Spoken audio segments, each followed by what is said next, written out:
নমস্কার সবাইকে। Today's mindset সেকশনে আপনাদের আবার স্বাগত জানাই।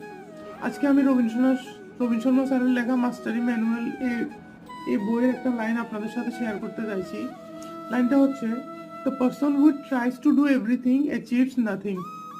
মানে আমাদের মধ্যে কেউ কেউ আছেন, বা আমাদের বেশিরভাগই আমরা অনেকগুলো জিনিস করতে চাই অ্যাট এ টাইম, কিন্তু রবীন শর্মা স্যারের মতে অ্যাট এ টাইম অনেকগুলো জিনিস করাটা কিন্তু একটা ভালো জিনিস না। কারণ অ্যাট এ টাইম আমরা অনেকগুলো জিনিস যদি করি বা জীবনে আমরা অনেকগুলো জিনিস করতে চাই, তাহলে আমরা কিন্তু কোনোটাতেই মাস্টারি আমরা অ্যাচিভ করতে পারি না, বা কোনোটাতে আমরা একদম পিকে যেতে পারি না। সেম কথাটা স্বামী বিবেকানন্দ স্যারও বলেছেন, কারণ উনি বলেছেন ফোকাস অন ওয়ান, একটা জিনিসে ফোকাস করতে হবে আমাদের। তো এটাই আমার আজকের থট।